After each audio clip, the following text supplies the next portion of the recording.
All right, you two, Franz Germa and Wrangeldorf, go for it. Go up to the rock. Wait, what? What's going on? What happened? We can't even keep track of who these people are. All right, me, Strong, and Wrangeldorf. Go for it. I'm just gonna watch. Where do they go? What is going on? Oh my god. All right, I'm just fucking... I'll be back. I can't even quit the game. All right, Amir, you want to... Talk about what the hell just happened. That was a really great example of what can only be called the 2-minute disconnect. If you played any bit of multiplayer in the PC edition of Elden Ring, there's a very high chance you've been separated from a player due to this glitch. And if you're someone who's repeatedly participated in multiplayer, you've probably been disconnected from online players a noticeable percentage of the time, specifically by the same issue. But why do I call it the 2-minute disconnect? Well, it happens exactly 2 minutes after a player loads into the world. Either the visiting player disconnects themselves 2 minutes after joining a session, or the host disconnects a visiting player 2 minutes after they appear. Sneaking behind us. Oh, and they randomly return to the world, okay. Visiting players can also kick or disconnect other players in the session. Such in this case, where my game decided it was going to take the Phantom with me.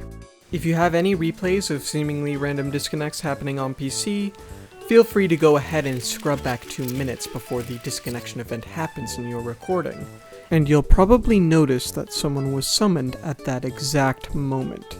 The occurrences of these disconnects are so prolific that a significant amount of online sessions since release have been prematurely terminated, likely hurting countless players' interest in participating in the multiplayer world, which is arguably one of the most important elements in keeping people playing the game.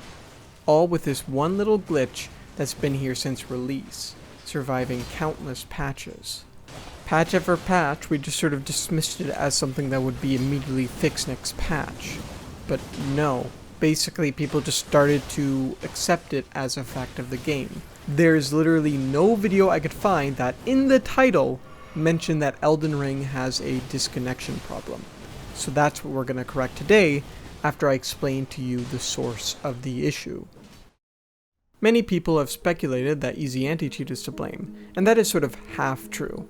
Before it was patched out, there was an exploit to play online without Easy Anti-Cheat, and whenever a player using this exploit connected with another player, they reported that the 2-minute disconnect was guaranteed to happen, instead of the inconsistency we're familiar with. But it's not so much Easy Anti-Cheat itself that's the problem, but From Software's implementation of it into their game. According to information from a skilled reverse engineer that I'll keep anonymous, what goes wrong is the developer's use of an optional callback in combination with a timer. Looking at Epic's public API docs, we can see how exactly the developers are intended to use the anti-cheat client in peer-to-peer games. There is a callback you need to implement for kicking connected players for not having Easy Anti-Cheat running or working properly, or if they have been detected cheating, or if they've been flagged for cheating before.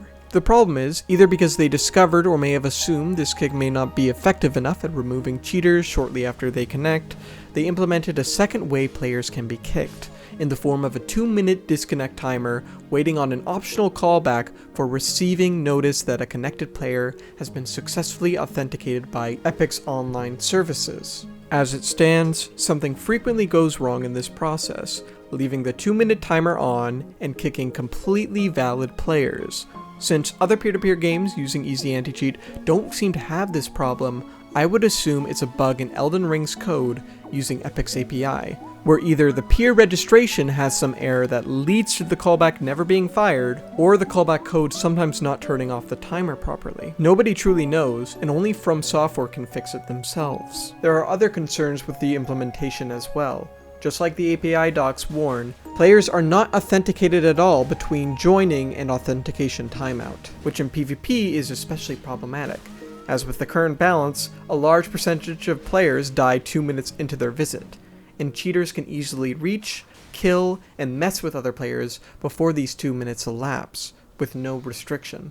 So yeah, the fix is simply that From Software has to fix this bug or rework their implementation of Easy Anti-Cheat. and I am of the opinion that they should actually keep it instead of simply ridding of it entirely like some people suggest.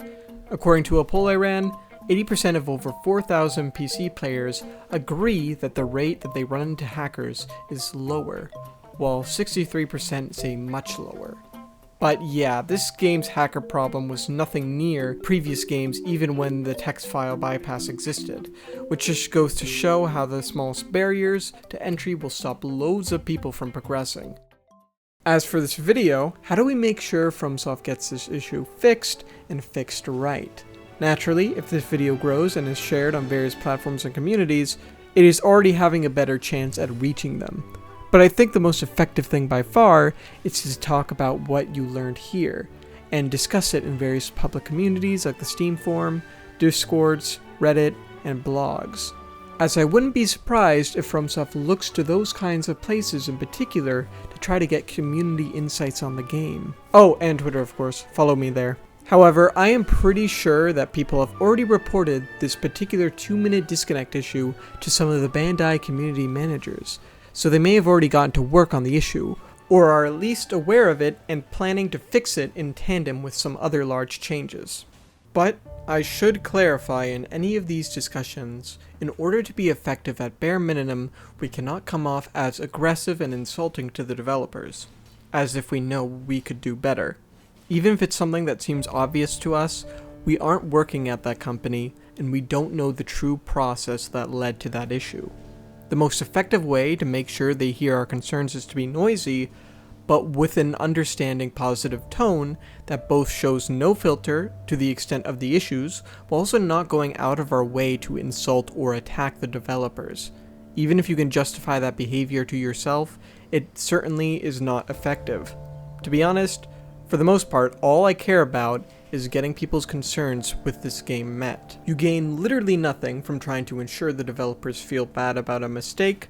In fact, it probably makes them less effective at their job, leading to further mistakes. In an interview with Miyazaki before the release of Elden Ring, he revealed that whenever one of his games are coming out, he doesn't have a great state of mind due to his concerns of people pointing out errors he could have fixed or prevented during development. It's not a pretty state of mind, I will tell you that. This is a tough point in the development of any game, not just Elden Ring.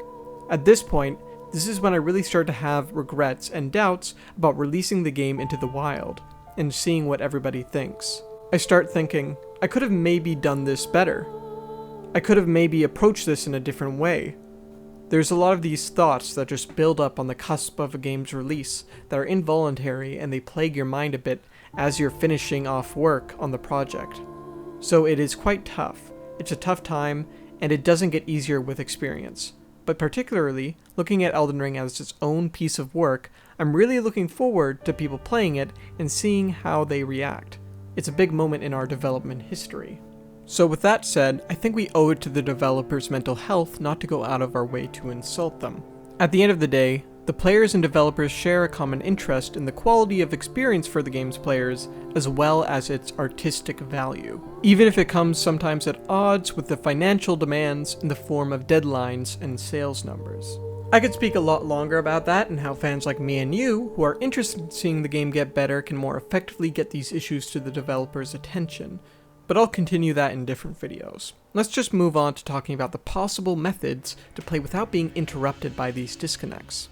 So, is there any method of preventing these disconnects for yourself? Well, there were rumors that restarting could help with this, but I asked viewers and the vast majority said it seemed to have no effect. There's also the option of the new Seamless Co-op mod that I actually helped beta test, but that is completely separate from Elden Ring's normal online, and only allows you to play with friends on the same password, so it cannot at all help with disconnections in random co-op or duels or invasions. Plus, asking people to install a third-party mod to be able to use what should be a basic feature of the game is quite a big ask. So ultimately, this is not a solution for the vast majority of people. PlayStation and Xbox, of course, don't have this issue, so if you have any of those platforms, you can play on them for the time being. However, that's a big if, as I don't have those platforms, and a good percentage of PC players probably don't either. So here's to hoping we can make the developers aware of how this issue is affecting the community, and how much it would mean for us to get it fixed in the next patch. Other than that, thanks for bearing with the long wait for my next video, and hopefully I'll be pushing these out a bit faster while retaining their degree of quality. And of course, if you don't want to miss videos on important Elden Ring subjects like this, be sure to subscribe and consider supporting me on Patreon like the lovely people you'll be seeing on screen now. Thanks for watching, and see you guys later.